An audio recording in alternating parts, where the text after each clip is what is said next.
Hello, my name's Laurence. Pleased to meet you, Laurence. My name's Jeff. Jeff Lovell. Lovell. And you are from KB? Well, I actually started work in 1958 at Denby Main Colliery. 58? Yeah, and obviously, like most mining entrants, I started on the haulage. Yeah. But you know, talk about the NCB, it was very, very good for safety, and one of the things it did do, it made sure that you had a good basic training. And, the National Coal Board? Yes, the National Coal Board as it was then, and which was from vesting day were in 1947, that it really started in 1948, so it had been nationalised for 10 years when I joined in 1958. 58, that's just a long time ago. Well, it is a long 60, time. how many? Yeah, it's quite a long time ago. It's 2008, it's 50 years. 60 years ago? 60, yes, it's 60 years. How old were you? Yeah, I was 15. 15? Yeah, I'm 75 now. Are you really? Yeah. And so as I say, we did his basic training, and I did that at Manvers Main Colliery Training Centre with all the boys from the number 3 Rotherham area, as they called us then. Okay. And so I did my training at Manvers Training Centre along with hundreds of other boys, because it was a big industry then. Yeah. And then we'd spend a few days at Maxwell Schofield Technical College, Yeah.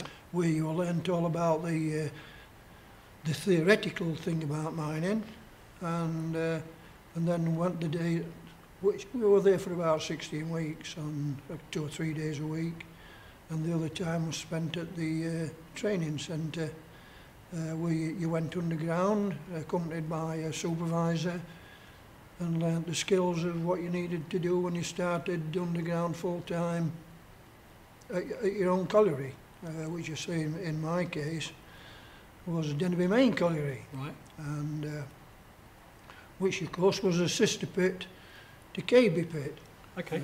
which was a mile further up the road towards Doncaster than Denby, which is the other way towards Rotherham, if you like, but Yeah. it is Denby Main, of course. And is that on in the past Doncaster. Conisbrough?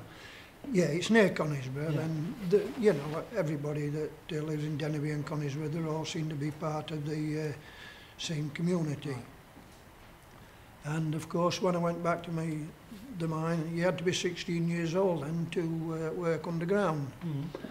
And so I was about 15 and a half then, and of course I spent my time in the pithead baths of all places. Baths?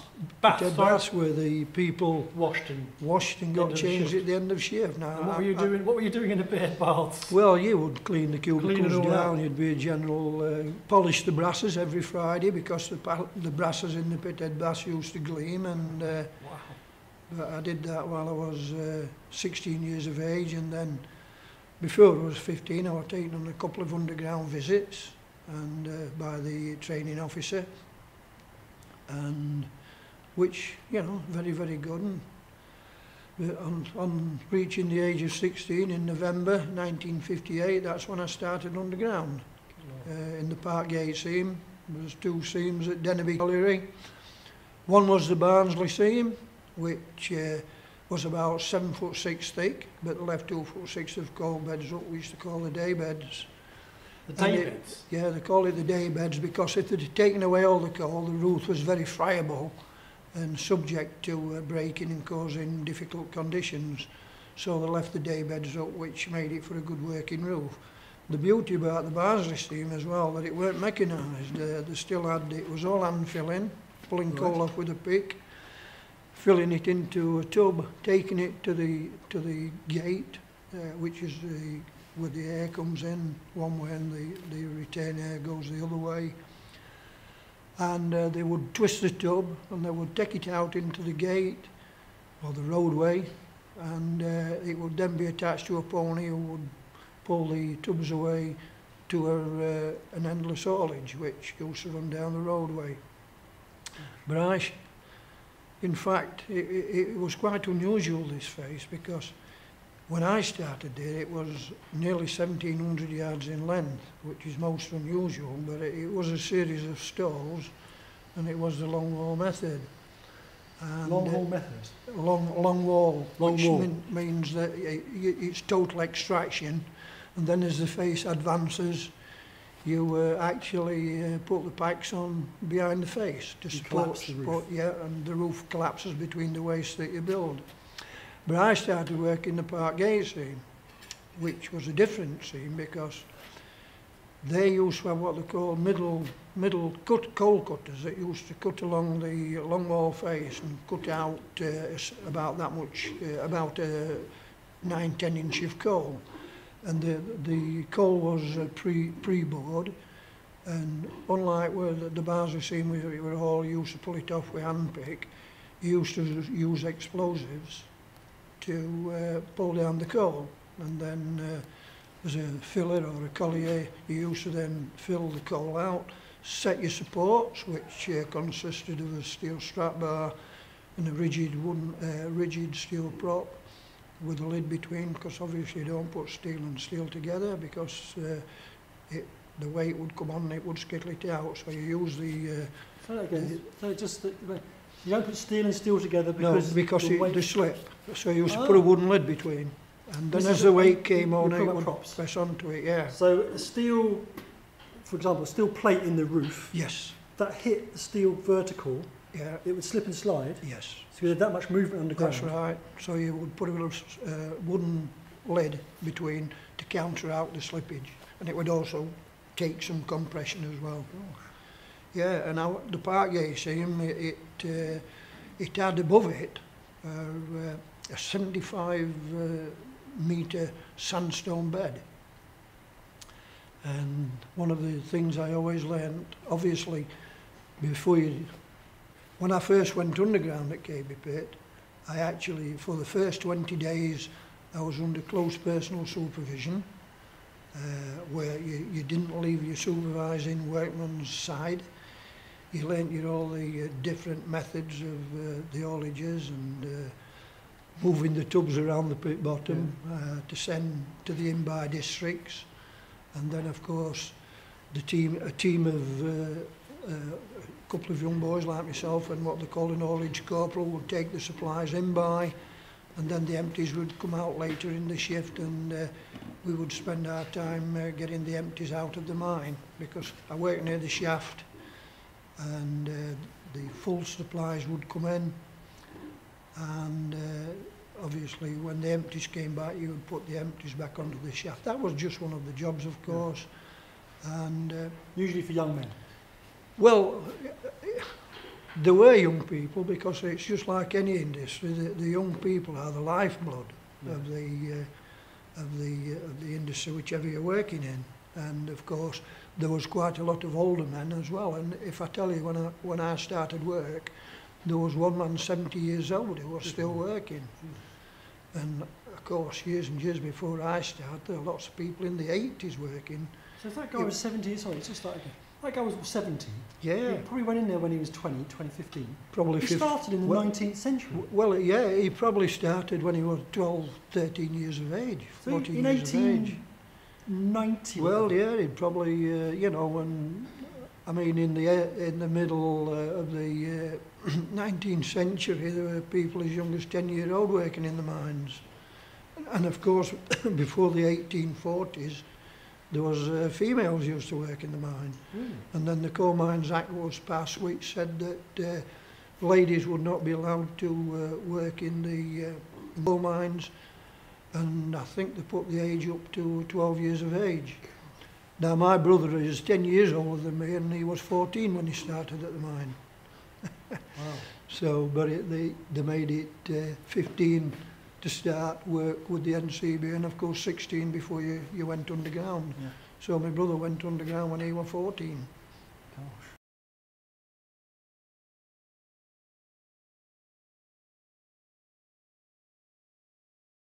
Looked after, and of course, you know, if you've got the aptitude, you could certainly go on and do further education. But as I say, I worked in the pit bottom at Denby Main Colliery for 12 years, and then the training officer wanted me to go work with the surveyors as what were called a linesman. And I used to assist the qualified surveyors with doing surveys underground, because it is essential that the surveyor is able to plot onto plans the position of all the underground workings, etc. And you know, they had to keep these plans up to date. That was just one of the jobs that they had to do. But our main responsibility, in addition to helping the surveyors carry out their theodolite surveys and any other surveys that they wanted to do, was keeping the roadways straight. All right. Now, the reason that you need to keep the roadways straight is that if you allow it to go anywhere and you've got an haulage rope running, if you got out of line, the haulage rope would rub into the supports or into the side of the roadway.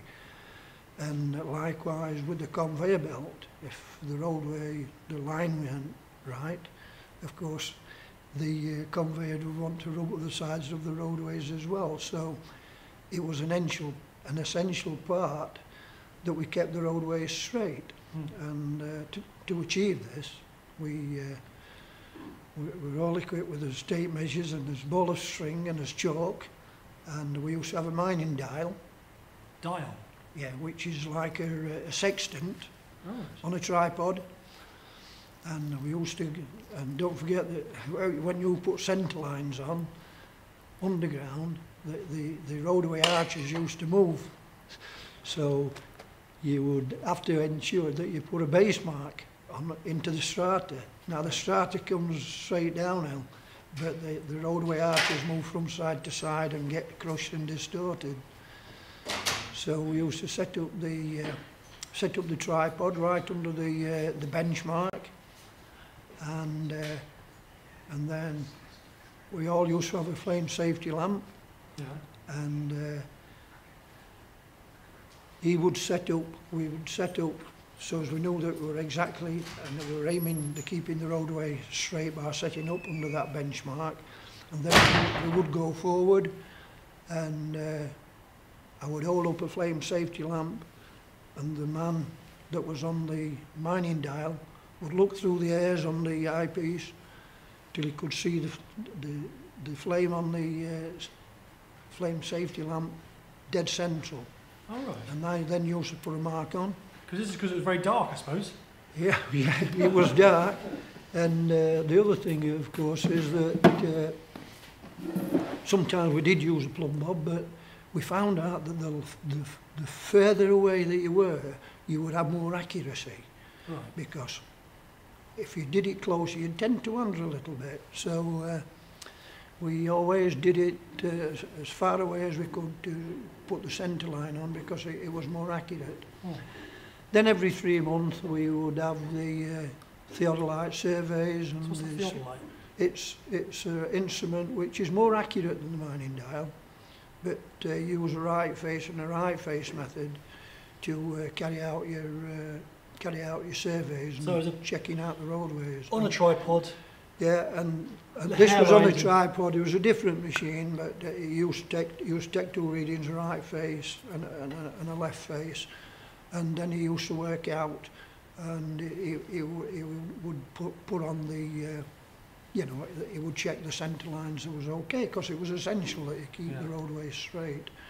And of course, not only did the surveyor do, we also used to do levels as well, because all the scenes inclined, they either to the dip or to the rise, so it was essential that you worked out the distance that you were from the surface. There was no problem that we were going to get to the surface in the Park Gate scene, because we were working at 750 yards.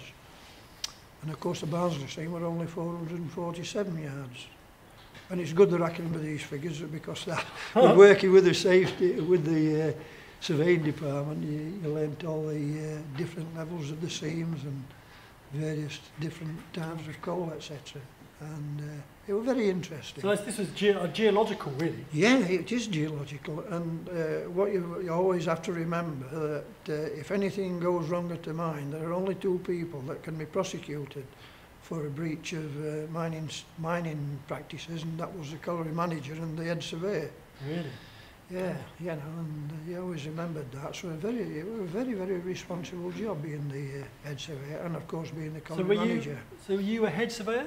No, I was only a linesman. So the as I say, linesman literally means the guy that gets the line straight. Yeah, that's why they call you linesman, and it was good. I really enjoyed it, and the beauty of me going with them. Not only did I go in the Parkgate scene, but I was going into the Barnsley scene as well, which was completely different type of working to what I did in the Parkgate scene. So I was with the surveyors from 1960 or 1962, and in 1962, of course, 18 years of age, or going into 19 by that time, I did my what we call coal-face training, which involved 60 days hand-filling coal onto a conveyor, 20 days learning coal cutting. So the conveyor was replacing the ponies? Yes, that were a little bit more mechanised in the Parkgate, but they still had the ponies in the Barnsley scene, but down in the Parkgate we had conveyor on the coal face, which you threw your coal onto the face conveyor. It went to the roadway conveyor, where it was then taken out taken to what we call the discharge station, which was about 3 mile away, where the coal was then 3 mile away? Yeah, it was then transported into mine cars, where it was then taken to Cadeby Colliery and taken up adrift into the Barnsley. How was it transported 3 miles? Because that was the distance how that did we you do were it? out. Well, obviously you have transfer points, and So is it on rails or? no, on the coal conveyor. On that bloody great conveyor for 3 miles? Yeah, and usually you have discharge points. We used to discharge it onto the conveyor, and then via various loading points, as they call them, we then go to the discharge station, where it were loaded from a conveyor into the mine cars, which held 7 ton of coal. Unlike the Barnsley steam coal tubs, which only held half a ton. So you see there's a big difference. Good God, so is that pit ponies can And only of handle? course, the mine cars, we had diesel locomotives underground, diesel locomotives, which then... Jeez. Well, you see, again, we were working in what they call a flame-proof mine, and we were subject to methane, and God, so yeah, but there were diesel engines underground which had flame traps on, and the air was clean before it went into the locomotive, and then it were cleared through a soda ash box, so as you weren't putting too much soda ash, which took out a lot of the like the CO out of the diesel fumes, and then the air was discharged back into the ventilation. But it did smell. But it didn't do me any harm anyway. I'm still here. Yeah. But yeah, so we did. I did 60 days coal face training, then did 20 days coal cutting, 20 days advancing the coal face conveyor, 20 days forming the roadways behind the coal face, and another 20 days packing and drawing off, which was getting the supports so as they could be used again, because you didn't leave the supports in. And as you build the packs on the face, like I mentioned in the Barnsley scene, and of course the thing about it is the Parkgate scene, the gulf didn't break very often. But you knew when the gob was going to break, because as I said, it was sandstone. And I'll tell you, we used to go out in the gate when it was about to break, because you could see the roadway moving, you could see the... Really? Yeah, and we used to go in the gate, and all of a sudden there'd be a mighty woof, and down it came, a big gust of wind, and then it would not break for another 3 or 4 weeks. God. When you say the roadway, what do you mean the roadway? That's the roadway that you need to maintain behind the coal face to put in your haulages for your supplies, and the middle gate was always the fresh air, where the fresh air came in, and then usually we had 2 return gates with the ventilation split, and then when it got to the far end of the coal face, we called it the return gate, or the tailgate. There was all sorts of different mining terms. And in the Parkgate scene, we didn't use, we did use in some parts, in outer roadways, steel supports.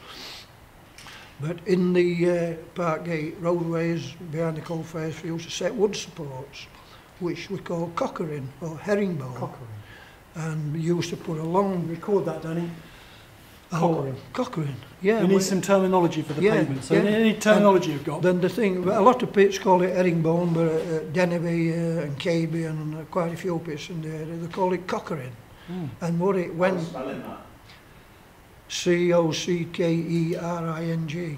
And the thing about it were, you put up a piece, your rip was down on the floor, you had a prop, you got onto the top of the heap and you set a long piece of timber to support it. And then what you did, you had some wooden arms that you set like that, which held that, and then you put another two at the other end of the long piece of timber that you'd put up, and then you knocked out the piece that you got on the heap, and that would sit. And as the weight came down, it did that. You tightened them, So but it was it a tightened up, self-strengthening. but it was a sandstone roof. And the thing about the Parkgate seam is we used to have to use what they called air legs. Silver threes, they call them, Holman silver threes.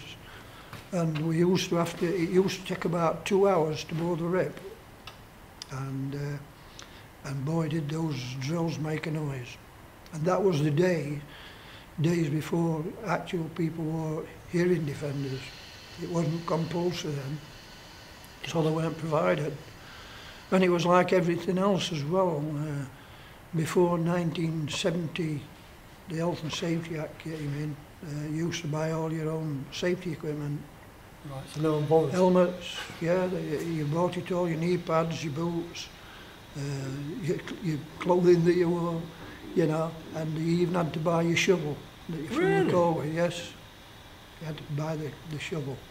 And they called it tool money, and every week they would take out a certain amount of money over a period length of time to cover the tools which were covered for shovels, hammers and picks. How are they contracted, the miners? What they when they're bringing their own tools? I mean, nowadays, if you bring all your own tools to work, etc., you're considered self-employed.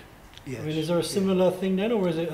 No, we were all employees of the National Coal Board, but as I say, when the Health and Safety Act came in 1972, and it was 74 before it was really implemented, that then put an end to the days when you actually had to pay for your boots, your helmets, and all the personal protective equipment was supplied free, and it was provided by the employer.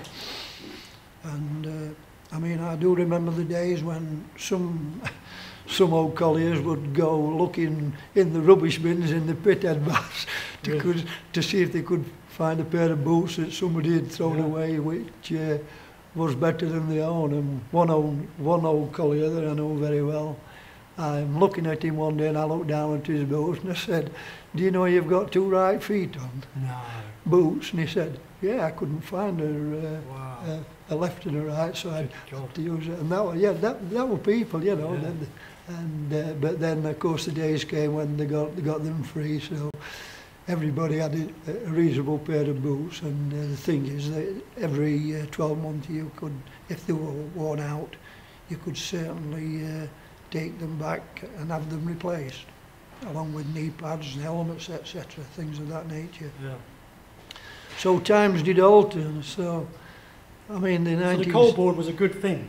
The coal board was a very good employer, and it were only like any other employers. They didn't have to provide the safety equipment, the workers, just like on the construction sites, they would have to provide all their own safety equipment.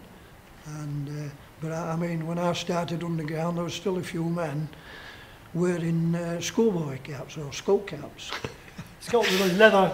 Yeah, leather caps, and of course they then made it law in about 1959 that everybody would wear a proper type protective helmet.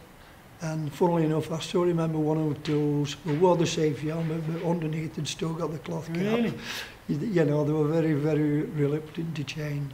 And especially the man that I mentioned, who was 70 odd years of age, he always used to wear his flat cap and then have his pit helmet on top. So did you have for much time with this 71-year-old miner?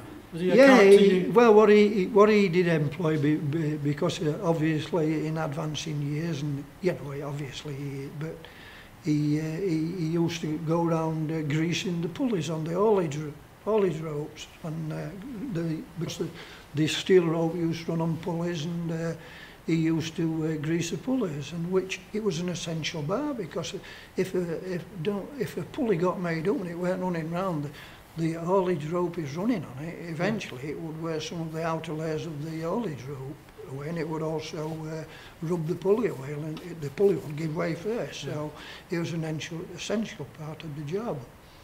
And but there was, you know, there's quite a few men that I mentioned that one guy, but there was a few others as well that were in advance. But of course, then they brought it in that everybody would retire at 65 years of age, around about 1961, 62. So everybody retired had to retire at 65. So yeah, I finished. So does that mean up to that point you had a choice when you stopped work? Yes, well, you were compulsory then. It was made 65 years of age. Before then, you had a choice. Yeah, people could carry on working, and of course once I had finished my coal-face training, they're deemed competent, but not fully competent. So obviously, when you were fresh new in the coal, the old colliers as they were, they would make sure that you were all right, and they would give you, you know, you would still go through that learning curve as you went on. And Never so I was actually, in 1962, I passed out as, but what I did like about the training at Denby Main Colliery, that it was a full training schedule. Now I know there are a lot of other pits in the area that some of the boys would only do the coal-face training, and then they won't go through all the other skills of ripping the roadways, coal cutting, belting, anything. But we did it all at Denby, and I found it very, very helpful when I went in, because I would see men who'd never turned their face about before and tell them how to do it, because they'd never done it before, which came in very handy. And so I remained as a filler stroke collier right up to 1968, well, 68, and I always remember in 1968 the under manager came along to me and just said to me, I would like you to become a mine official, i.e. become a shop fighter, deputy and eventually overman. And I just said, well, I'll come and see you when I'm ready, because I'm not happy with the manager that we've got at the mine. Oh, really? He treats his officials with contempt. And when he's gone, I'll certainly consider it. And eventually the manager did go, and so were you ambitious? Yes. So you really wanted it? Yes, I did. So you waited despite the chances of advancing your career?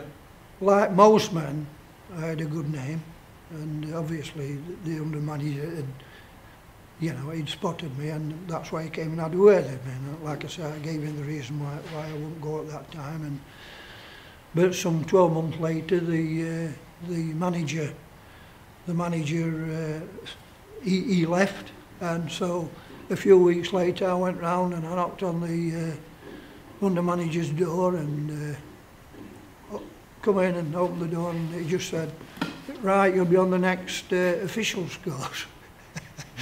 So he hadn't forgot, and so shortly afterwards I went on the officials course, and which lasted for 6 months. And was lots that of practical, completely different from the... Yeah, that I did at Maxwell Schofield Technical College. And that's theoretical? Yes, theoretical, a lot of theoretical, and also went on visits to all the collieries in the area. And I presume you're with a load of other guys? Yeah, there were about 20 of us. I was one of the younger ones, actually.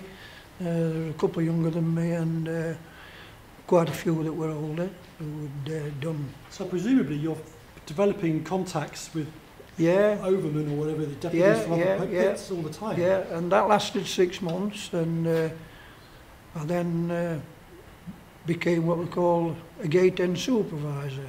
which was firing shots at the main gate end or the loading gate, and so I did that for about 5 years, and Firing shots? I was very, very good at it. That's the reason I kept there, because Firing shots, what do you mean? Explosives were, there was shot holes bored into the coal, and as a shot firer you used to carry detonators, and the men used to bring in the explosives in what they call a 5-pound canister, powder bag, which was a term that they used.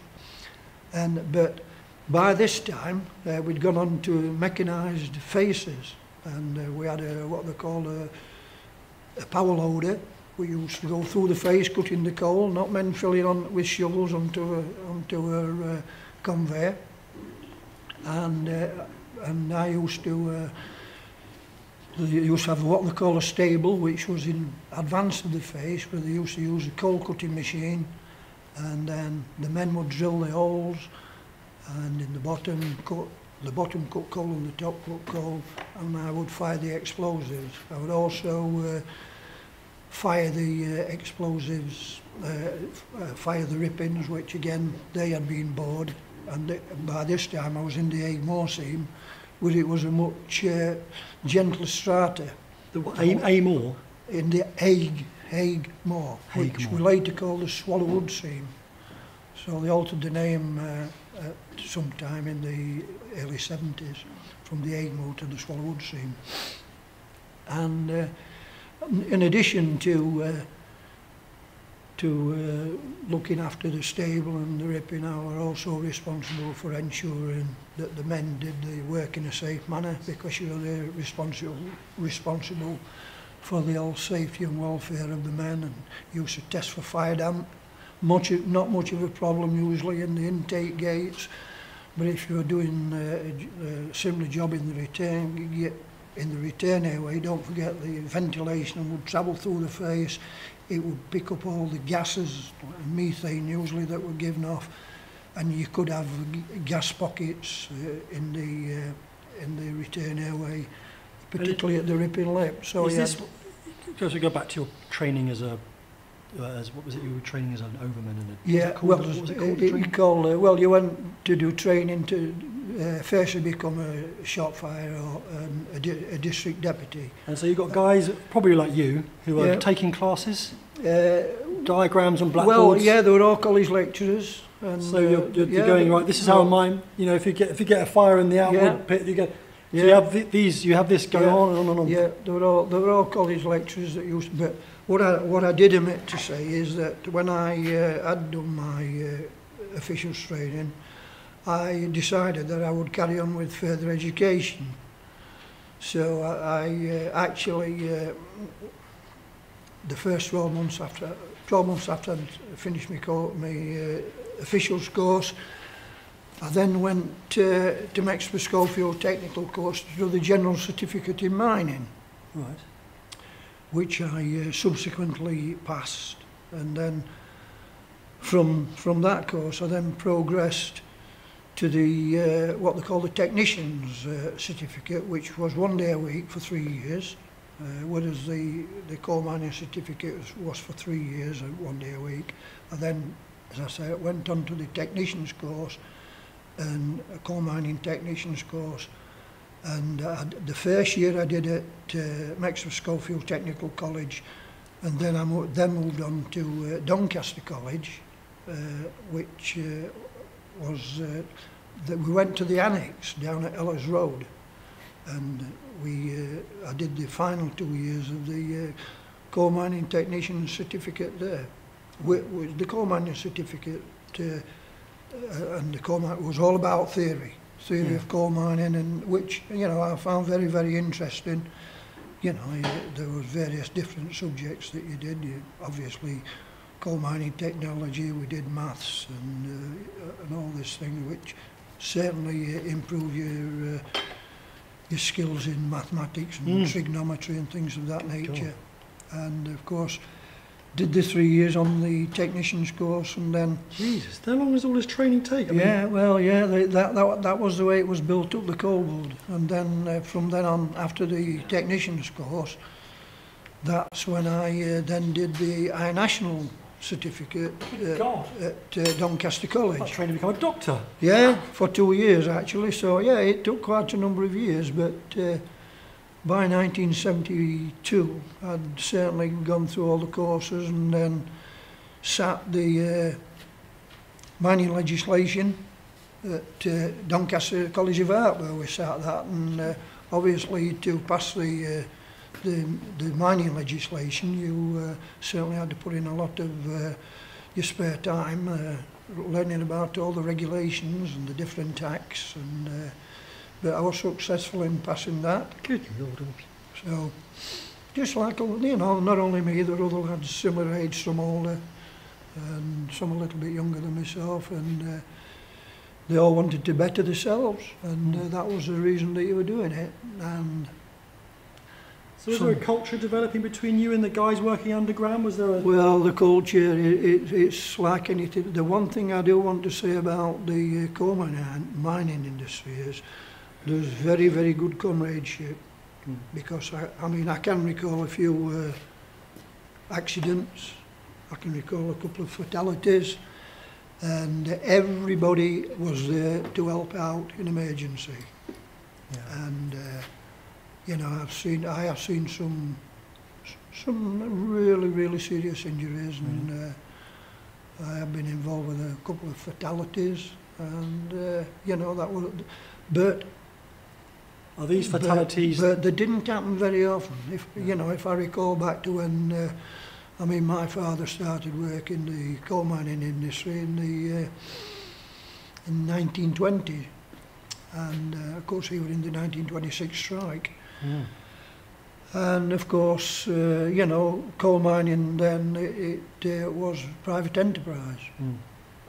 And yeah, there could be 2 or 3 fatalities each year at the colliery. And but as I say, it was when I started in '48. The industry it started in '48 with the National Coal Board, when it was owned by the nation, and it became a much safer industry to work in. I do remember a few explosions taking place, not at the pits that I worked at, but I always remember the one at Six Bells Colliery in Wales in 1960, and that claimed the lives of 60 men. You know, so that we were still having the odd explosions, but pretty good in the South Yorkshire area. We didn't have any explosions at that time, apart from the odd small ones and inrushes of gases, which I remember at Cortland Colliery in 1961. And you know, I mean, what I did do as well when I was an official, I did become a member of the colliery rescue team. All right. Because each colliery had KB, Denby and other larger pits. They had to maintain what they call part-time rescue brigadesmen. So about once a month you did your rescue, your mines rescue training, which involved a week at the Rotherham Rescue Station. And then once a month we used to go for training, wearing self-contained breathing apparatus, and going and carrying out mock exercises in the gallery that they had there. So again, found that very, very interesting. The gallery was a thing made up for training? Yes, we had the gallery set up, you know, we used to set up mock explosions.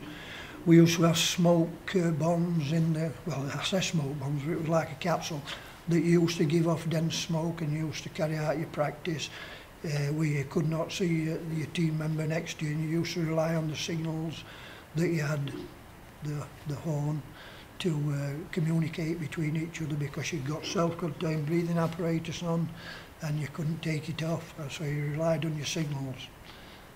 But it was a little bit difficult when you were in a smoke-filled atmosphere, but we certainly managed to do what we'd got to do, and usually recovering a casualty on a stretcher that was the heaviest thing I've ever carried in my life, because they were purposely made heavy. Really? Why is that? Well, it was to simulate what it would be like carrying a body underground. Not in real life? Yeah, no. So that was very interesting. And of course in 1978 In '77 I then became a colliery overman, which you was in charge of all the operations on a coal face. Gosh. Whereas the district deputy was responsible for the safety of the men and going around the district, checking for gas, etc. District is an area in the mine? Yes, it was a designated area which that deputy, twice a shift, had to go around to inspect that everything was safe. But as an overman, you're still responsible for health, safety and welfare, but you were the man that made sure that the production targets was reached. We didn't always reach them. Sometimes we exceeded them. Sometimes we fell short because of various mechanical breakdowns normally. But you know, you only needed a conveyor to break down out by, and you know, that would stop the coal face producing coal, etc. But this were all the things that you used to have to contend with as an overman and as a deputy, of course. Because if you weren't there, you were sent to and there wasn't an overman there, the deputy would then have to ensure that the production came out of the various coal faces. But in 1978, I applied to be the safety engineer at Silverwood Colliery, which is situated about 4 miles from Rotherham town centre. So I started there on the 31st of July 1978 as the safety engineer, and I had a department of 40 men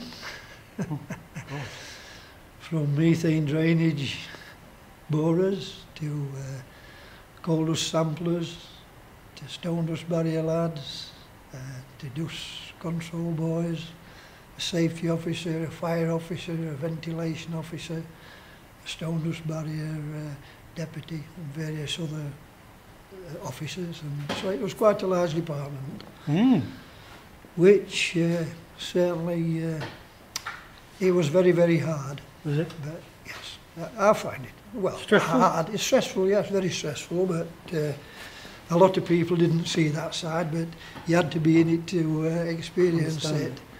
And of course, every other week we had a visit from the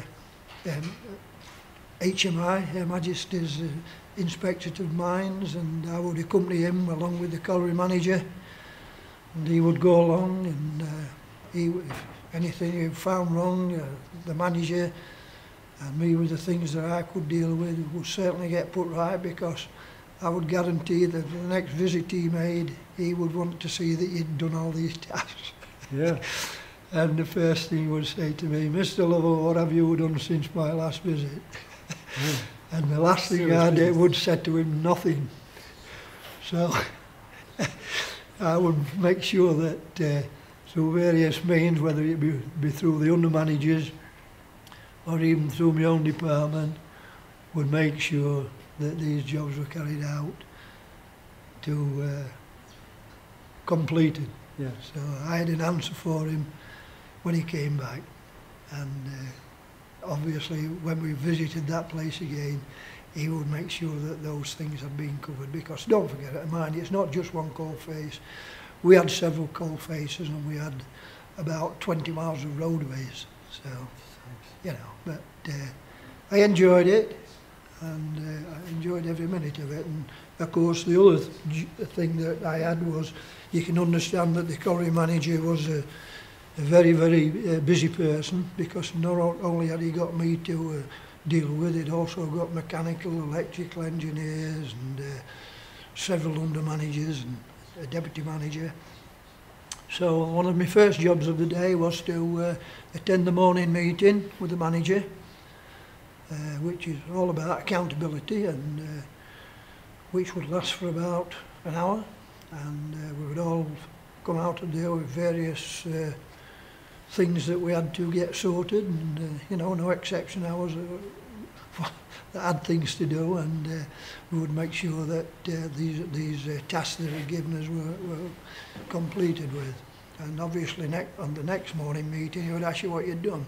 So it was very, very similar to meeting with the HMI that you'd carried out your tasks. And the next job after the morning meeting was signing on his behalf the mines and quarries forms. And there was a lot of those. Not only was there the mining forms, there was also the mechanical and the electrical and various other departments, you know, the colliery tip and things like that, because we already know what happened at Aberfan. There was a terrible collapse of the coal tip, which unfortunately fell on a school and took away lots of life, including the teachers and the school children. So legislation was then brought in that the coal mines tip would be examined every week and a thorough report would be completed, and any defects found would have to be rectified. And that was certainly adhered to religiously, because no way did we want any more Aberfans, and I'm pleased to say that there was no more after Aberfan, because we certainly had to look after the spoil tips on the surface. And how do you look after a spoil tip on a surface? By bulldozers. One of the things that you don't do, which had happened at Aberfan, and it had been put over a spring. What's what? A spring, a water spring underneath it. Really? And over the years that had built up and built up and built up. Well, unbeknown to anybody, it formed slurry, which then there was a lot of heavy rain, and unfortunately that coal tip slipped at about 9:05 in the morning, just after school had opened. And that was 1966. Terrible. But, and I actually, when I did retire from the coal board in 1992. I was nigh on 51 years of age. And I actually went onto the railways then. And I actually was doing some work in South Wales, and I went to visit the Aberfan cemetery, and it's very, very moving. All the lines of gravestones and the teachers. Very, very moving.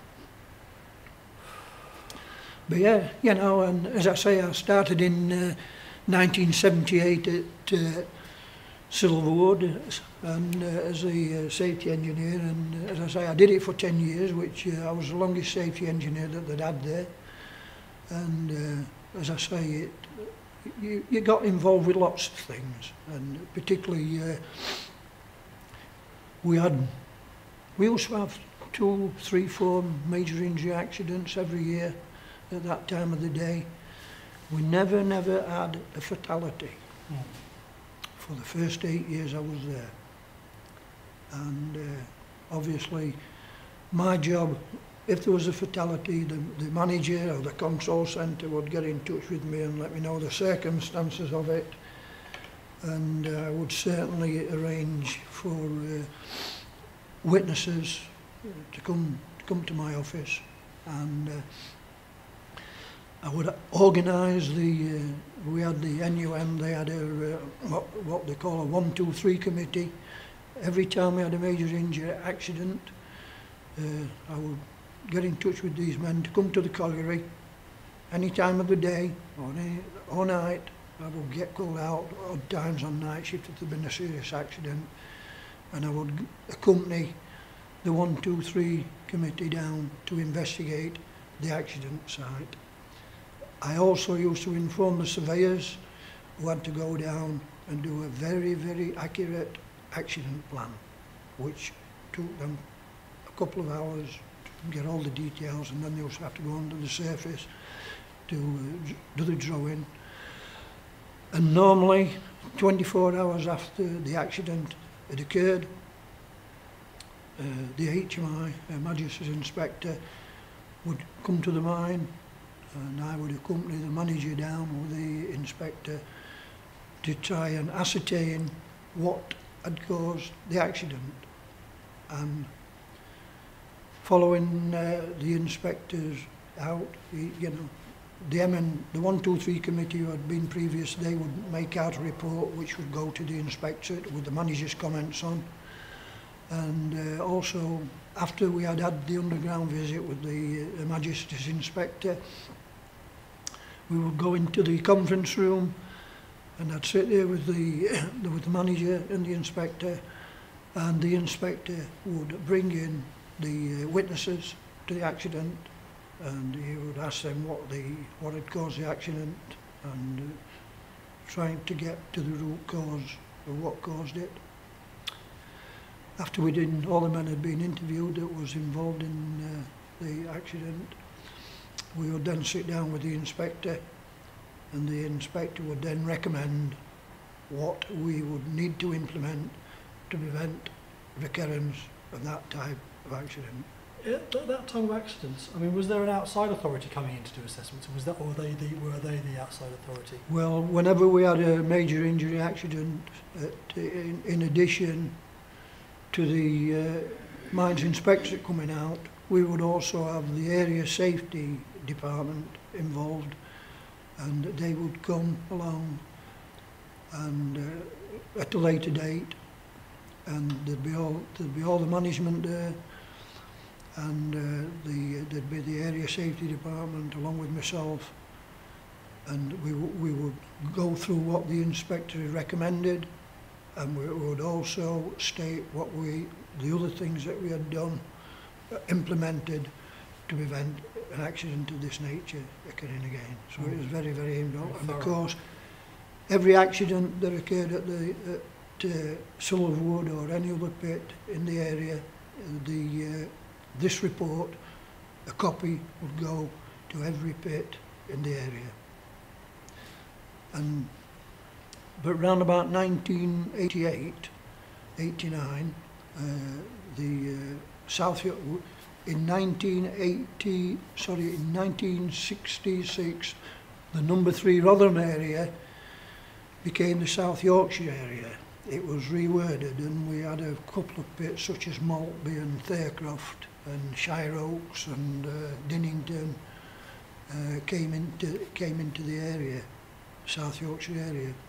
But of course, that, you know, we carry on as the South Yorkshire area right up until 1988, and then we combined because of lots of pit had closed by then, following the 84 dispute, and a few mines had closed, and South Yorkshire area amalgamated with the Doncaster area pits, so we then became part of, well, I think they still call it the South Yorkshire area, but it was the Doncaster pits as well. Right. So, but yeah, interesting work, I'll be quite honest with you, when I first went into the job, and I have no regrets of doing it because it was good to be involved in things, and really enjoyed it. And the other thing, well, is being in that position, you need to get the trust of the men, because if someone came to me with a problem and I didn't do anything about it, and that guy came back and I'd done nothing, I'd lost the trust in that man. So everybody that came to me with one thing or another, if I couldn't sort it out myself, I would certainly go to the engineers, to the under managers, and get the thing sorted. Because after all, that's what I was there for the health, safety and welfare, not just of the men, of the officials as well. So, very, very interesting work. Oh, fascinating. Fascinating. I mean, well, the thing about it is, and I mean, I've not mentioned it, and just like a lot of people that you will have interviewed, I've certainly come from a mining family on both sides, on my father's side and my mother's side, and on my mother's side, my grandfather came from Southern Ireland, and he resided in Manchester for a while, and being 80, and he married a girl from St Helens in Lancashire, and they moved to Barnsley, and he lived in Barnsley for a short period of time and worked at one of the Barnsley pits, I don't know which one. And then in 1899 he moved to Dennery, Maine, which was a colliery village built by the Dennery and KB amalgamated collieries, and there was rows and rows and rows and rows of terraced houses. And so he came to Dennery in 1899 and started work there, and he couldn't read or write. As I say, he was from Southern Ireland, and he worked at Dennery Main Colliery, and he was a collier, and he worked to being 80 years of age. 80 years of age? 80 years of age.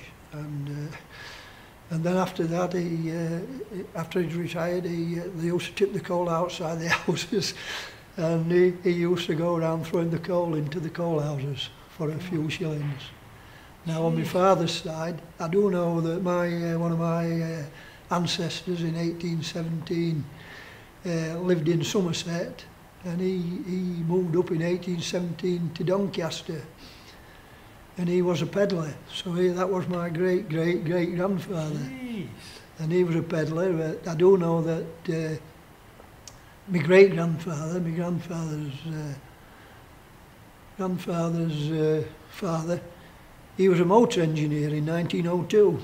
And I thought, that's rather unusual, a motor engineer in 1902.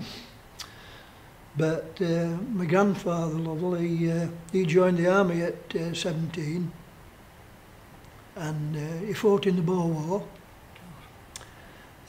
which lasted for a couple of years, and in 1900 he moved from Doncaster with my granny, who he married while I was in the army, who came from a place called West Weldon in Hampshire, and they came to live up here, and he first lived in Conisbrough, and then in 1904-05 he moved into Dennery from Conisbrough, and he started work at Cadeby Colliery.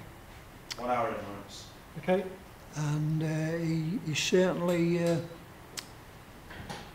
he worked at Cadeby Colliery, and but I've not mentioned it, but while he was there in 1912 there was an explosion. Oh, yeah. KB disaster? Yeah, which killed 88 people. This was what, sorry, 1912? 1912, on the 9th of July 1912. And there was 2 explosions. The first explosion killed 35 people. And but the thing about the KB Main colliery explosion is that on the day before the explosion occurred, there was a visit to Conisbrough Castle. King George V and Queen Mary visited Conisbrough Castle, and what a lot of the miners did, they actually took the day off to go and see the King and Queen, and so this affected the amount of men that were working on the day shift and the afternoon shift, and of course the night shift, because it's not every day that the King and Queen come to Conisbrough or to South Yorkshire. They did do us a visit. They visited Silverwood Pit on one day, and they also visited the stay at Wentworth Woodhouse. So that was the 8th of July that they visited Conisbrough Castle, so quite a few miners took the day off to see the King and Queen. Oh. And on the night shift in question, there was normally... Did your grandfather take a day off? Well, I can tell you a little bit about that. There's normally 440 men on the night shift, but because of the visit of the King and Queen, there was only about 103, 104. So there's only a quarter of the manpower there on that night shift. Now, at 1:30 in the morning, the explosion happened, and there were 2 men working out by, one called Humphreys and the other one called Wildman. And they were about half a mile to a mile from the coal face, and a blast of air blew them off the feet. Good. The air reversed, which it does in an explosion. It blew them off, and I thought, that's peculiar. The air reversed. Yeah, and it was such a force So that it knocked them off the feet. So And are you saying it sucks in, the train sucks the Well, air in? what happens when methane's ignited? Obviously, there's a flame, and methane does ignite between 5 and 15%, and at 9.3%, that's the worst explosion we'll get. But what happened at KB, which is happening in a lot of mines, not only did the methane explode because it was within the flammable limits, it actually ignited the coal dust, which then creates a far worse explosion. And as I say, it blew these two out-by workers off the feet. We were probably half a mile in the South Plain district. And these two men, crikey, what were that? And of course they were both experienced. One was a road layer, the other one was a datler who did all kinds of different work. And he then thought, well, there's something wrong here. You know, why did the air do that? Because it resumed, after that blast of air, it then resumed normal ventilation going around the workings. So Wildman, he decided that he would go through what they call air doors, which separate the intake roadway from the return roadway. Because if you didn't have doors, the air would short circuit all over the place. So he kept these doors in as barriers. And when he went through, he had to hurriedly run back because it nearly made him unconscious. And so what they did, they then contacted another man further out by, because all he could see, he knew that something was wrong. So they contacted this man who was nearer to the pit bottom, who contacted the surface to let them know that an explosion could have occurred. So obviously that happened at 1:30 in the morning. It was 4 o'clock in the morning before the rescue teams went underground. And there was 33 men working on the South Face district. And all of those men died. Some that were in the return, they were badly burnt. Some were merely bronze and are still sat there. You know, and the men on the coal face, obviously they'd all gone. So they then, after the KB rescue team had been down, they then sent to the area for all rescue teams from all the other neighbouring collieries in the area to come and help with the rescue work. About 10 o'clock in the morning, they had started to get, but I didn't mention that after the explosion, the ventilation had restored to its former self, and everything was all right. And but what they had to, they knew that all these fatalities had occurred. So the rescue teams from Denby and KB collieries were summoned to rescue, get out the victims of the explosion. Meanwhile, what had happened, the mines inspectorate had been informed, and W.H. Pickering, who was the divisional inspector, several other inspectors came to the mine. Obviously, there's all the colliery management there. There's quite a lot of men went into the pit afterwards because everybody wants to help to get out the victims. So the rescue team went down about 10 o'clock in the morning. This was to recover bodies so the other rescue team could come out. And the Denby and KB colliery rescue teams went in, and they were recovering bodies. But at around about 11:30 a.m. there was a second explosion. In the same place? In the same area. And this explosion took 53 men. Rescues? All the rescue teams were killed. Oh. The inspector inspecting, the inspectors who were inspecting in the return gate, 3 inspectors, a colliery manager, they were also overcome when the second explosion occurred.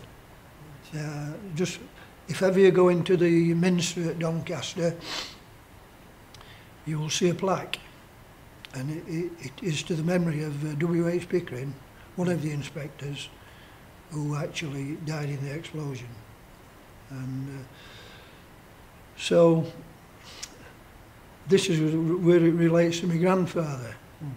He was down the mine at the time, and when the explosion occurred, he was far enough out by, so he weren't killed, taking out a victim. He was reported missing, my grandfather.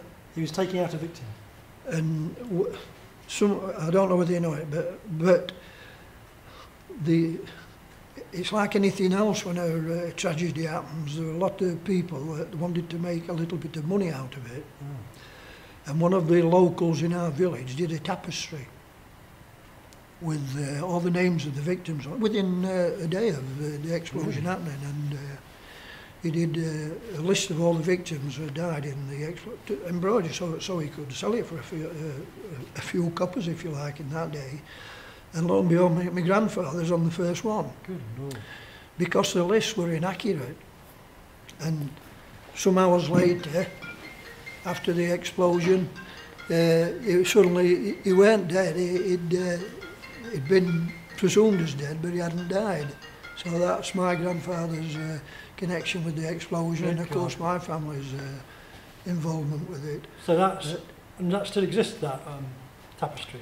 Yes, there's one in Conisbrough Library. There's one in the Groves Workingmen's Club in Conisbrough. There's one in Dennery and KB Miners Welfare. There's one in All Saints Church in Dennery. There's one in Cushworth Hall, which is a big hall that's over that side of Doncaster. And there's one in the NUM East Quarters at Barnsley. There were 6 done. And one has got your granddad's name on it? The first one, because he was reported missing, yeah. And you're quite a historian. Well, yeah, I do a little bit of this. I've done a lot about this because, as I say, I've been involved with the KB Main Memorial. Right. I can tell you a little bit about that. But the thing about my granddad is he'd done his army service and he was working as a miner. And lo and behold, in 1914, he was called up into the First World War. Really? But he survived. Where did he serve? Actually, in France. Really? Whereabouts, do you know? On the Somme. Really? But he survived. He was a sergeant major. He's the one that survived the miner? Yeah. Okay. But don't forget, there were quite a few people that were involved in that explosion. Mining weren't a protected industry then. Yeah. And of course, the outbreak of hostilities, any able-bodied man would fight for the country. Yeah. And of course, that's why he ended up again in the First World War. But of course, the effects did you know him? No, he died before I was born. He died in 1939. And 59 years of age. But one of the contributing factors to his death was the mustard gas that had been, come into touch with in the trenches.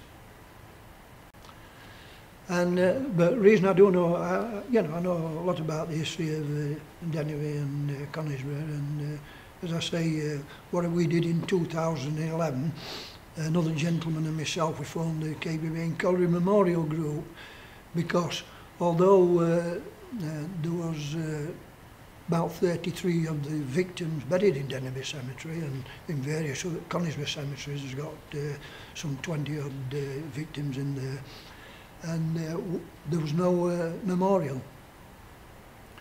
So we formed the KBB Colliery Memorial Group, and by local, by raising funds via local fundraising, by approaching various companies, etc.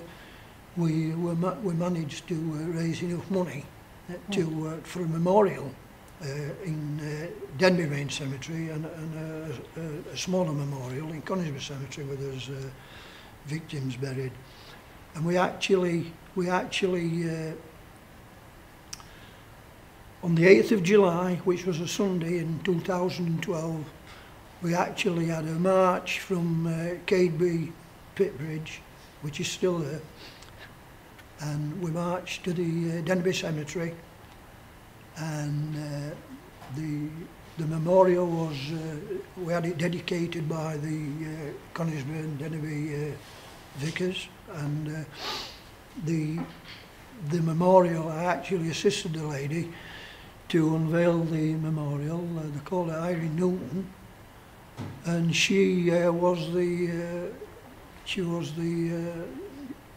grandchild of one of the, because obviously there was no shall we say daughters or sons left at this stage of the people that had died in the explosion, but she was one of the grandchildren, and she was 88 years of age when she unveiled the memorial. And she came all the way up from Weston-super-Mare, where she had lived, and she unveiled the memorial. And sad to report, of course, that she died last year, and she was 93 years of age. And her wish was to be brought back to Denby and to be interred in Denby Cemetery, which is interred not too far from the memorial, of course. And on the following day, which was the 9th of July, we dedicated the memorial in Conisbee Cemetery, where some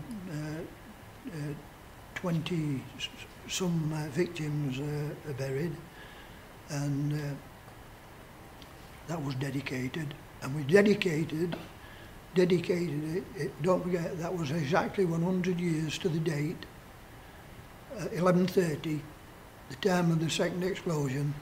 That's when it was unveiled. Brilliant. You know, still.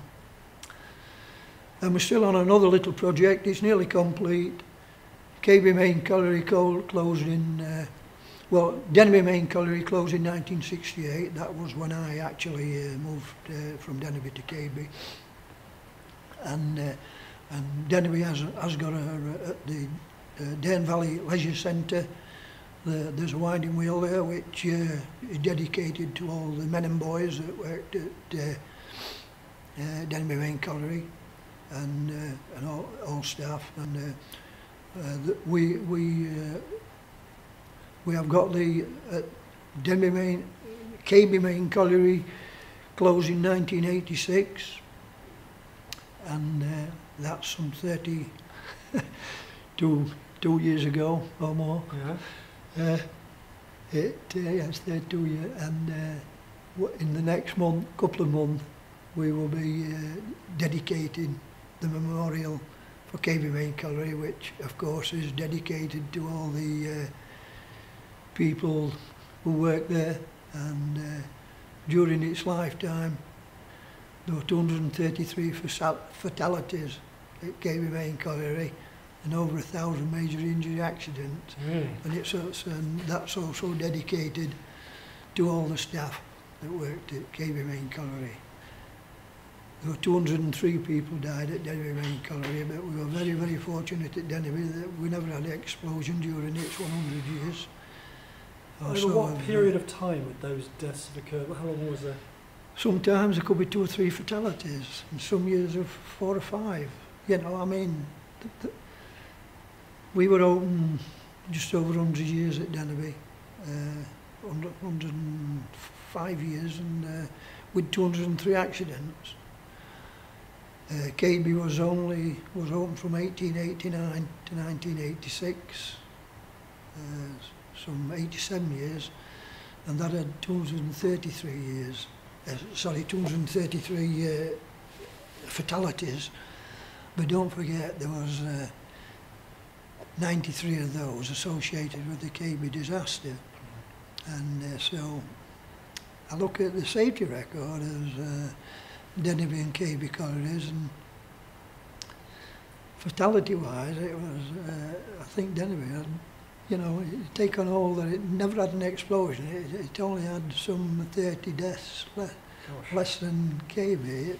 KB was a pretty safe pit. It was just unfortunate that they had that accident in you know, I mean, any fatality is bad enough, but to have an explosion that killed so many people. There was 88 people died. But a little story I do know, there's a person called Frank Ward. He was recovering fatalities, and he was so overcome by the bringing out the mutilated bodies that a week later, after the explosion, he threw himself in the river and drowned.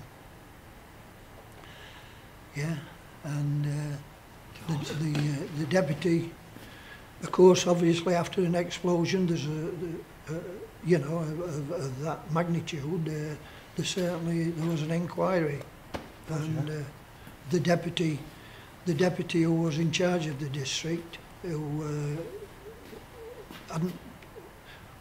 were on the day shift, he actually, James Springthorpe,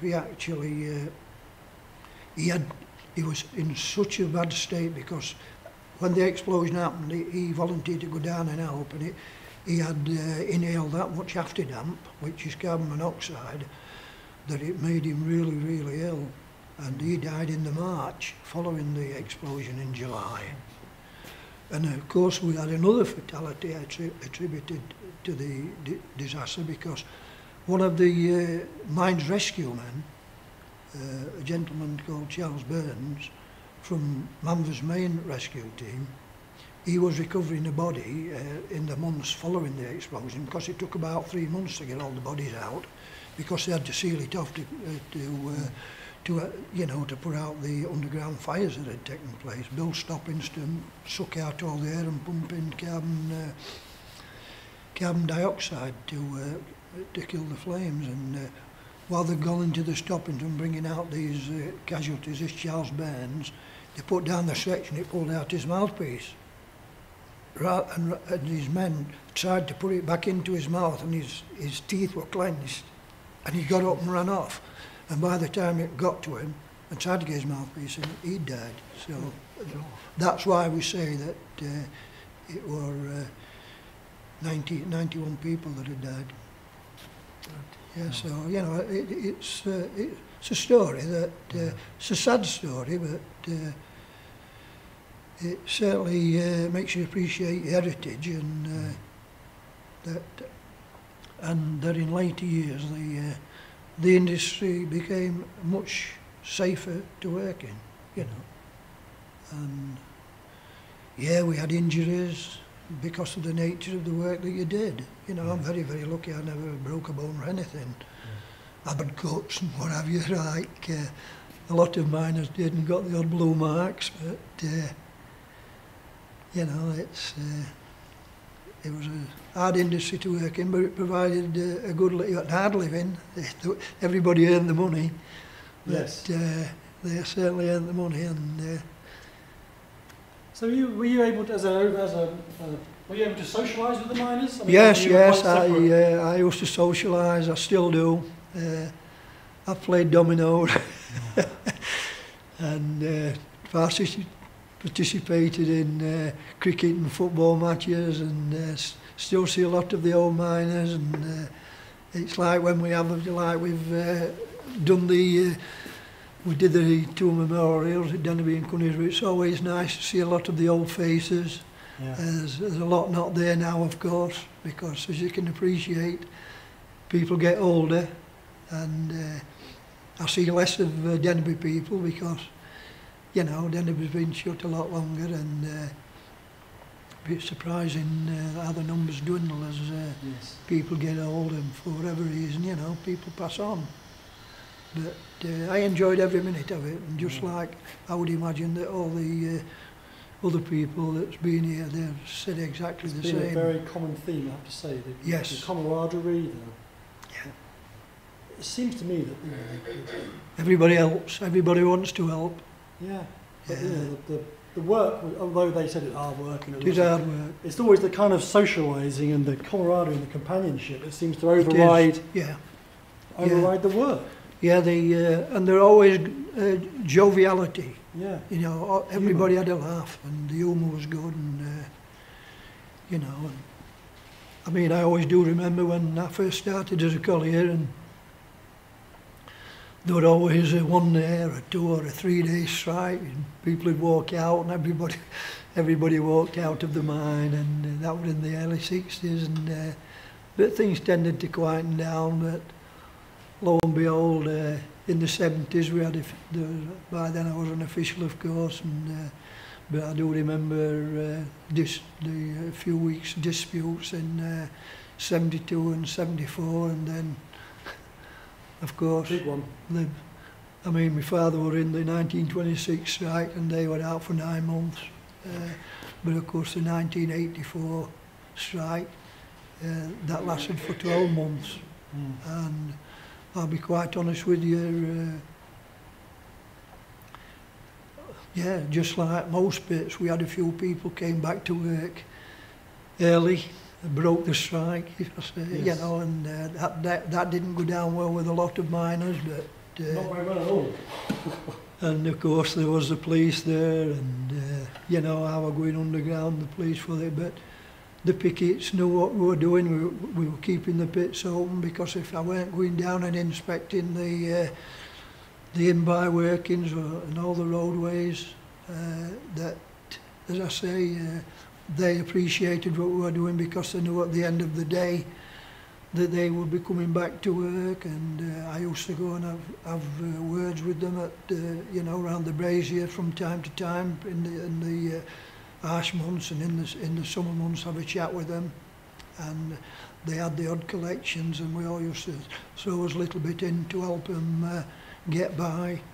And one I do recall is I was on duty on Christmas Day,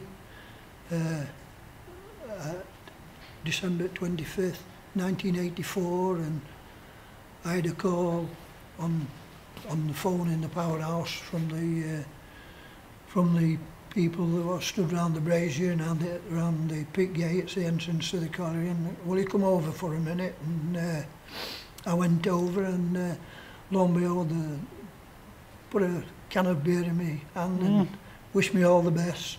Wow. And one of my boys from the safety department was one of the guys on the picket at the time, and I shook his hand and said, well, it'd be nice to see you all back at work, and we appreciate that you're fighting for your cause. And then of course I went back, and the other lad went down and had a drink with them, which were good. And meant a lot. The comradeship was still there, and I remember them marching back in March of 1984, and of course one of our jobs were to train all the lads back, because everybody that went underground had to have what they call a self-fresh gear, and in the event of a fire or an explosion you put this self-fresh gear on, which would turn the carbon monoxide through something called upcolite and turn it into carbon dioxide.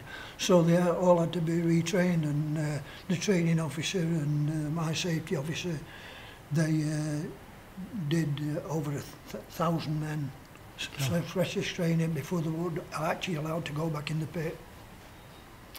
And during the strike, of course, I went to Thurcroft Colliery on a couple of occasions, because they had nobody available there, and people that had strayed back to work, that was their affair, not mine. If they wanted to go back to work, because they're finding times very difficult to manage, that was their affair. And we actually, my ventilation engineer and myself, we actually gave them self-rescue training so as they could get some people on the ground at Thurcroft as well.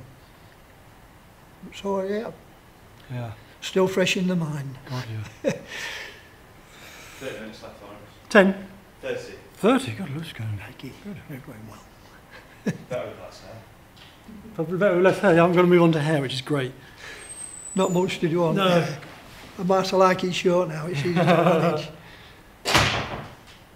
And I'm not saying anything about you. You like me, still a little bit thin. But I've still got some on top. You have, I'm jealous. But yeah, very, very interesting days. And of course, you know, a lot of people have said to me, well, at least you've been and done it all, haven't you? You've not just been a boy that's gone to college. And I said, no, that's the route that I went through. Yeah. I said, but, you know, they have got jobs to do, and you respect the position. And, Yeah. but, yeah, I mean, it was an industry where you had quite a few arguments, but the work still got done. And, you know, certainly when you get conditions that are not very favourable, you have to exercise a lot of care, and this is what facemen were always, you know, look after that, look after your back, get your supports up, but there are times when you've got cavities that were 20 feet high, and how can you cover your back with a cavity that's 20 feet high? So you just had to approach it from one end and build up your support as you advanced. Really? And yeah, and you know, I've climbed up wooden clogs to get to the top where they are and the timbering, and just to give them a bit of model support. Jeez. And then you have to, and that was on a coal face, you know, 20 foot high, and some great stones like battleships hanging. But you had to exercise care, and if you had a bit of movement, everybody would get out of the cavity and wait while it had settled, and you go back in, and eventually you would secure the area, and then you've got to try and strengthen where you're going to go forward at the coal face. So we used to the roof bolting into the area that you weren't going to cut, which would be above the coal that you'd cut, to strengthen the roof, and that's how we would recapture the roof, advancing the coal face. All different techniques, all sorts of techniques. And but yeah, coal mining could be hazardous, but if you control it, you made it a lot safer. Yeah.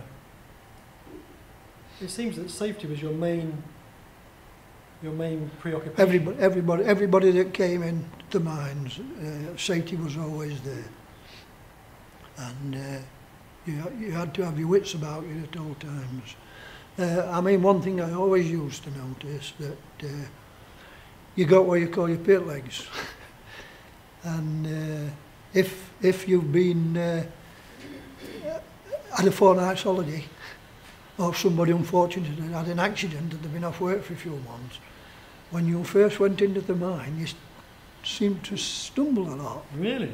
Yeah, and but after a few days, you're getting back into it, and yeah, and people would say, "Oh, you've been off work a fortnight, you've lost your work, you've lost your pit legs." Yeah. And you'd say, "Yeah, but they'll come back." It's funny, but they did. God. And because you've got to face it underground, the floor is not always even. You know, you've got rails, you've got sleepers, you've got little bits of rock and things of that nature, and you've got undulations, and changes of gradient and changes of height. You know, we've all walked into a girder, but that's when you say, thank goodness for the hard hat. Yeah. Because I've seen a few miners with blue scars that in the days before the hard hat, you know, they had the soft cap on and they walked into a girder, and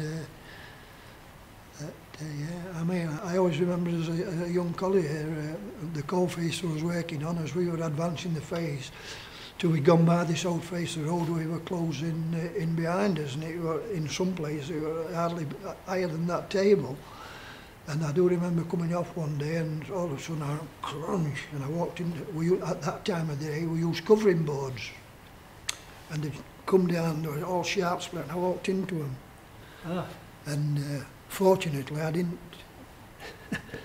I didn't get no blue marks, and Otherwise, I could have had the blue marks on my nose, but I always learnt then. Oh, they're a badge of honour.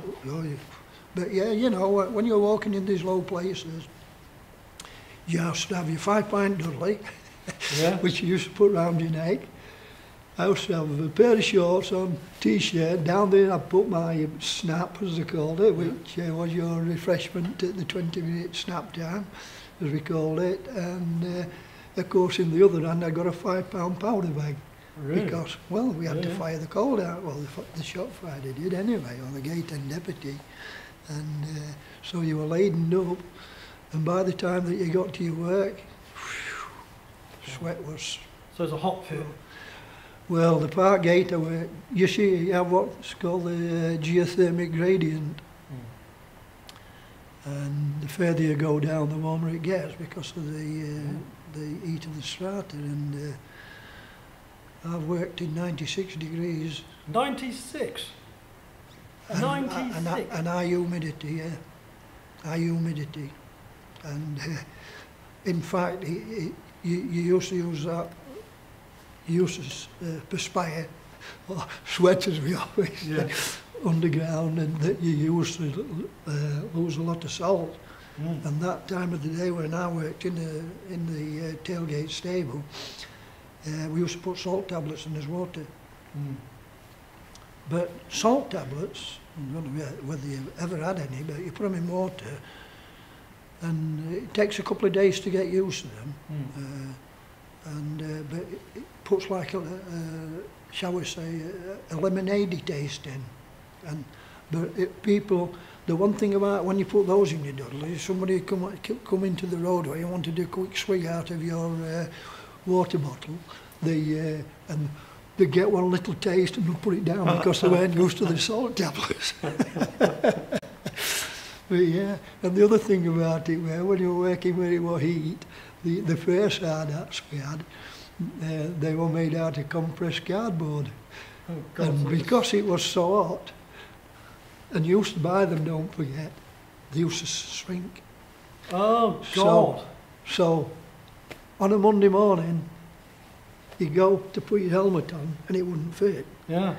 So the first thing you did, where you filled your water bottle, is you used to get your hard hat and fill it with water. And with it being compressed cardboard, it opens up. It opened up and it would fit after a couple of minutes. And of course, but then after several months, that wasn't enough putting the water in. So what we used to do then, there's a sweat band in, used to slit it, so that used to make it so that it fall on your head a little bit better. And then of course, when that had got to its extreme, we used to slit the other end so it would give a little bit more give, and but eventually you would have to go and buy another helmet. And I think it was about 3 and 6pence then. But in 1962, 3 and 6pence were 3 and 6pence. Yeah. I could go out with a girlfriend with 10 shilling in my pocket and come into town, Doncaster, have a meal, a couple of drinks, go back home and still have change in my pocket. Yeah. That's after paying your bus fare. Good days. Yeah. Gosh, oh, you get in there.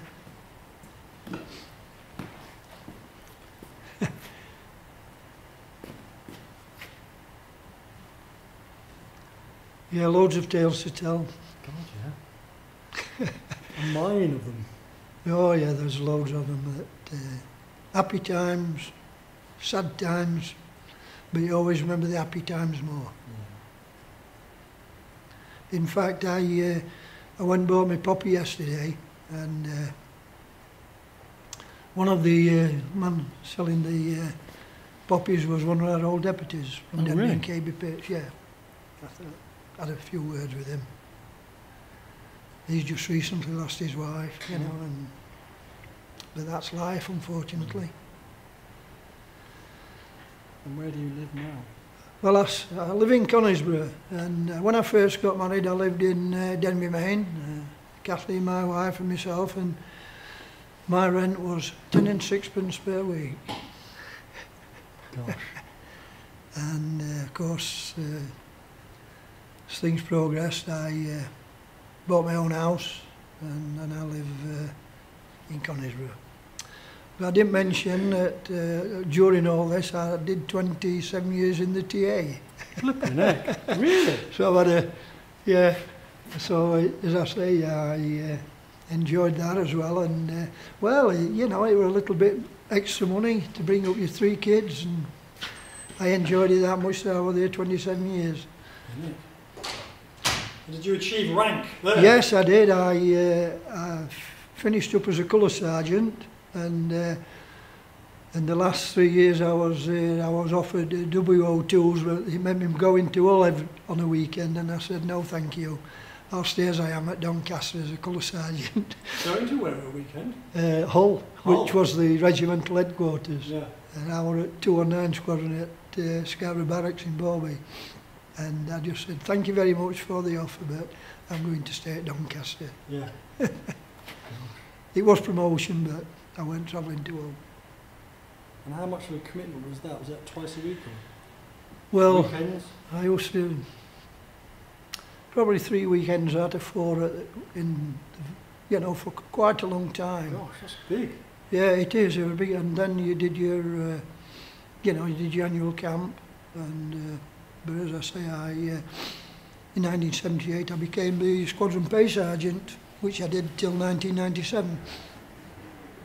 So yeah, and 27 years just went by, like the blink of an eyelid. But saw a little bit of the world. Did you? You travelled yeah. as well? Yeah, I went to Gibraltar and Germany and Holland, France. But of course I've seen a lot of the world with the wife and the family, which is good. Yeah. Which is more than my parents did. Yeah. So, and we've had a better life. You know, life got better. I know we all complain about us a little lot, but there's far worse countries in the world than the UK. Certainly is, and you've probably seen a few now. Yeah, yeah. Oh, I actually went to China, which Oh, wow. again, What you do know, you think of that? managed to get into the worst areas, and there's a lot Really? of poor people in China. And how did you, when you went to say you managed to get into the West areas, did you want to get into it? Well, I said to the tour, can we just go and have a look how the normal people live? And they actually took us into a little school, and I'd been advised to take some pencils and little things for the school children over there, and other people did as well, and we managed to give them crayons and pencils, and the children were so lovely, you know, and really nice. And one of the most scenic places I've been to is Canada. Beautiful Right. country, beautiful. So that a little bit of leisure time, but I always managed to take the kids away. In the earlier days, it were to Bridlington and Scarborough and Filey, and you know, and then started going further afield into Europe, and then further afield still. But enjoyed it.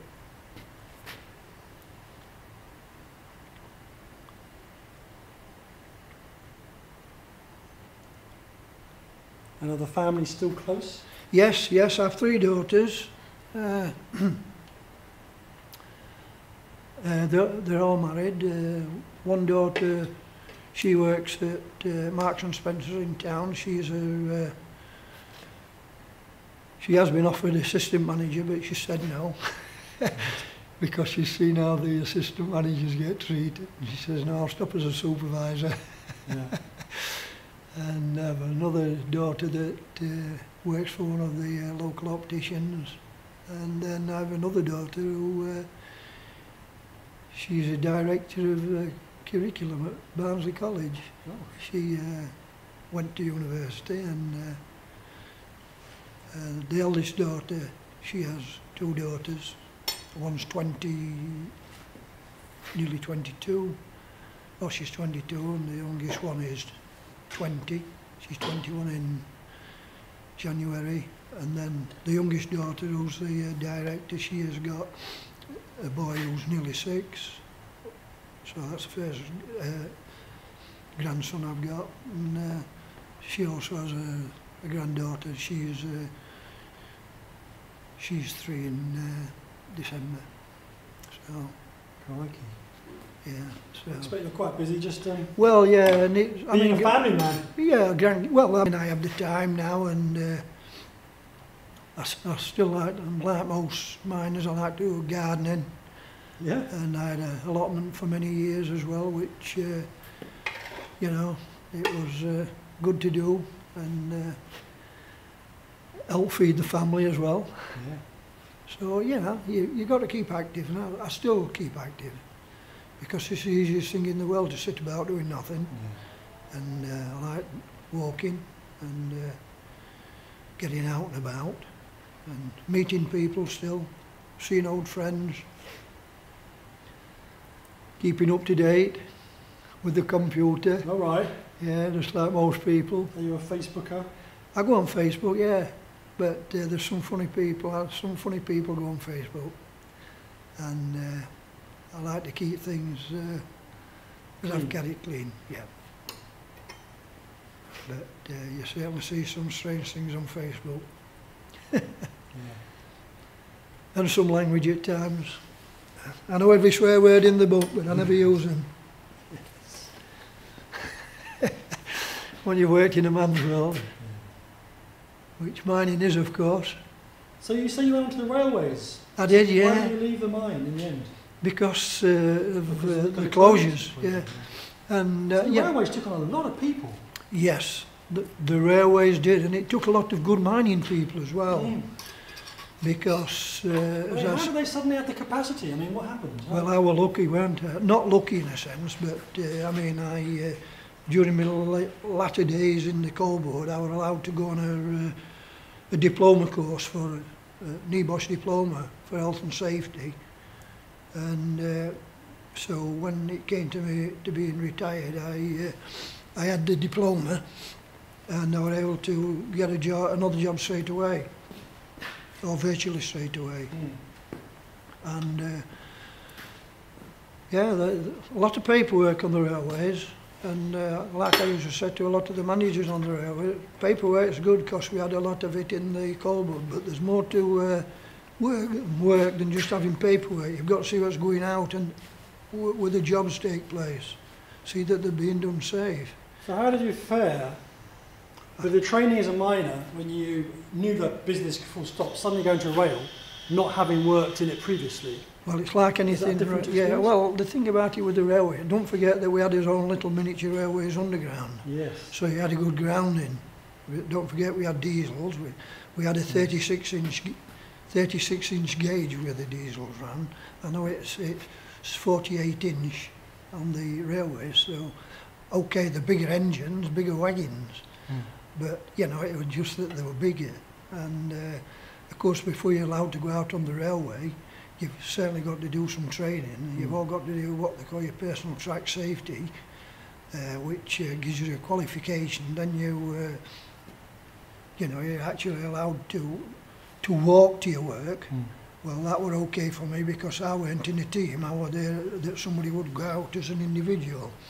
They later brought in the individual working alone, which we had to do.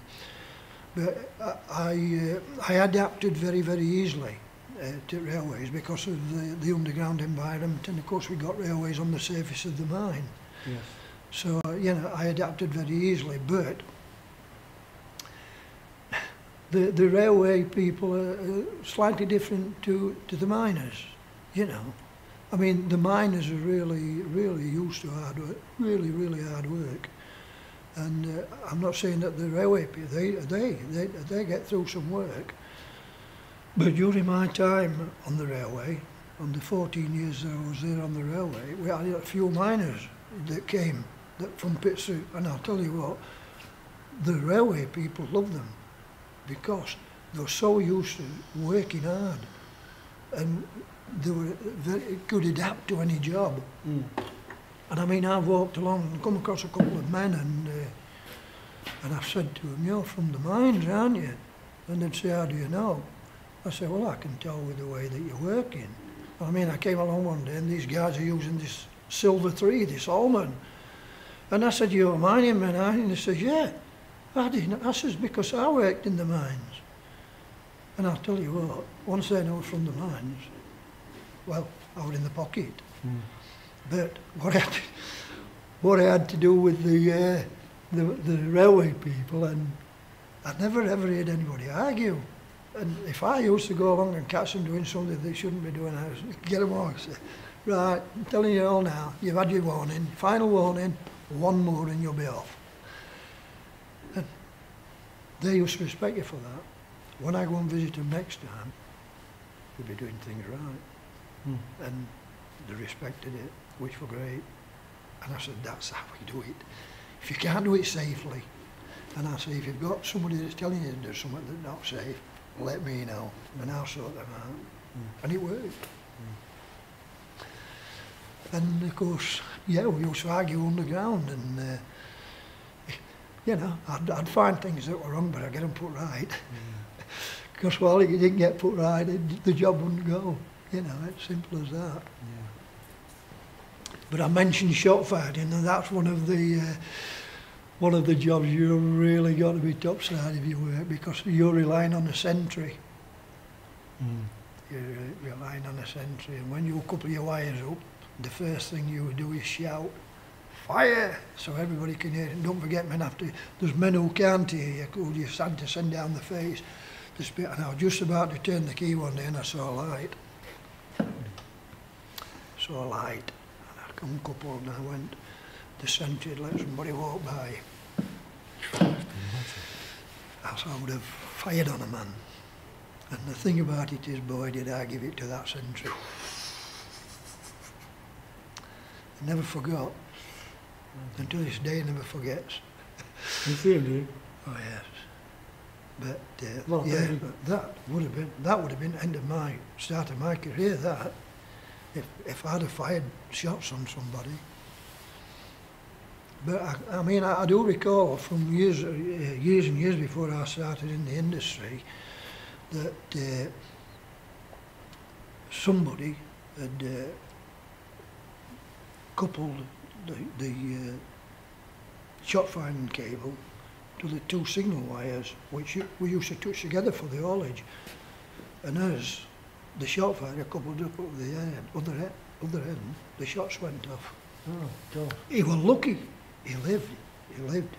But his face was peppered with blood. Oh.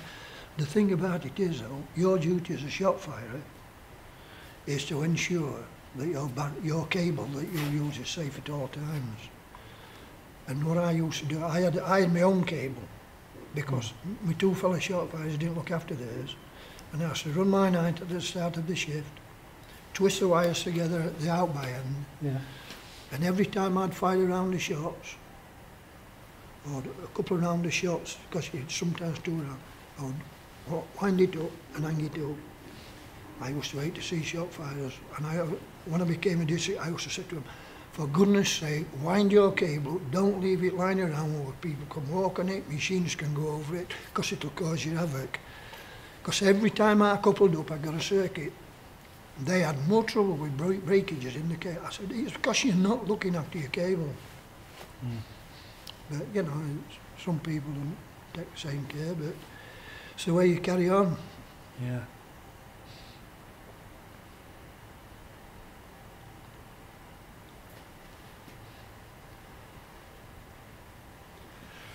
Yeah. I think you're nearly free. I reckon they'll come in soon. Have you got many more people to see? One more today? Yeah. Have you many more to do?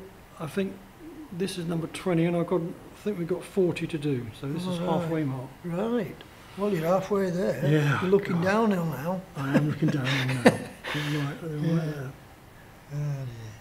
I never thought I could do this until I did this job. In a sense, a head is usually a job that takes a week. Yeah, that's Suddenly I right. find myself doing 3 a day. I've learnt a lot. So there's 40 heads, is there? Yeah, 40 heads. And Crikey. they'll all have. So basically, what this film that's being done now will be connected digitally to this. So All right. you will. So when you go to the sculpture, you can put your smartphone on a code, and you can get this film and this your story. All right. So the sculpture is almost like a key to a digital archive, Yeah. verbal history, oral history Yeah, of mining. So Yeah. as many different stories to get told is fantastic. yeah, you certainly will have heard a few stories. Oh God, yeah. I feel like I'm an expert. Yeah, well, yeah, you know, and at the end of the day, we're all there to produce the black stuff Yeah. that fuel the wheels of industry, and but lo and behold, you know, when I started in '58, there was a big reliance on coal, and as the years have gone by, well, there's not many coal-fired stations about now, is there? And you know, we're reliant on other forms of energy, Yeah. and I'm a big believer in green energy. Did you think the mines had their time, or did you feel that they should have gone on? Well, we all know that there's certain means of that you can attach things to chimneys that will neutralise the Yes. products, and thought there would be a few kept, you know, that because they can turn some of the coal into coke and for smokeless fuels, and certainly, you know, you'd think there'd still be a few left. And I mean, I have been to Kappa House, which is a good museum Yeah.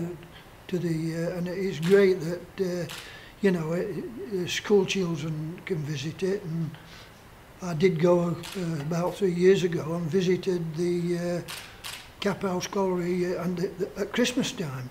Oh. And they actually got a grotto underground for the kiddies, and I thought, beautiful. I mean, Kappa House is a relatively shallow mine compared to the ones that we worked in, but once you're underground, if you turn your light out, You don't know, do you? You can't see your hand in front of you.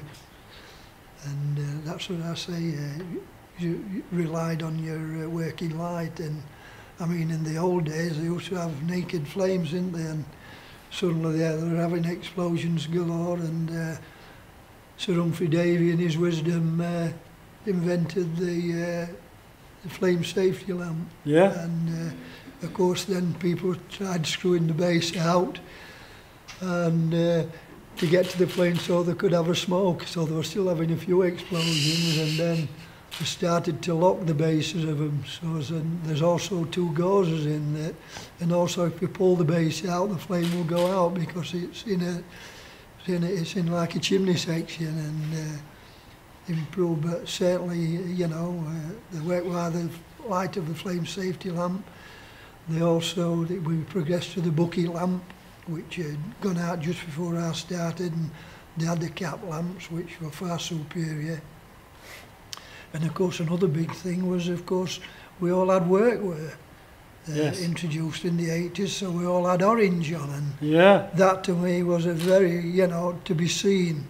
Yeah, you know, like a diesel coming towards you, at least you could see him, and you could see him coming, you could get into a refuge hole and let him by. So, you know, even the orange overalls had a good part to play with Yes. safety.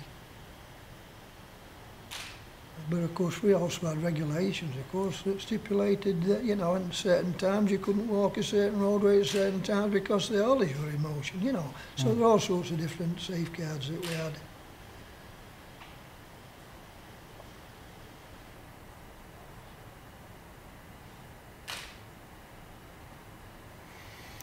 Well, I think I've done as much as I can. Have we reached the end of our moment? You have exactly. End of our time?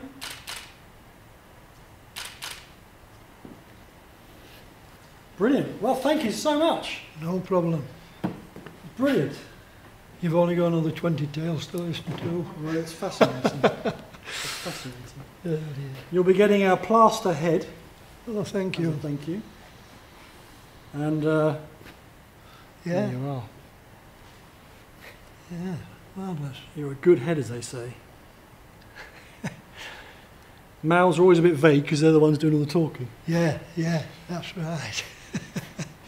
So we now make a mould of this, and then we get it Yeah, into that's bronze. good, that, Laurence. Yeah, thank you anyway. Yeah, no worries. Thank you.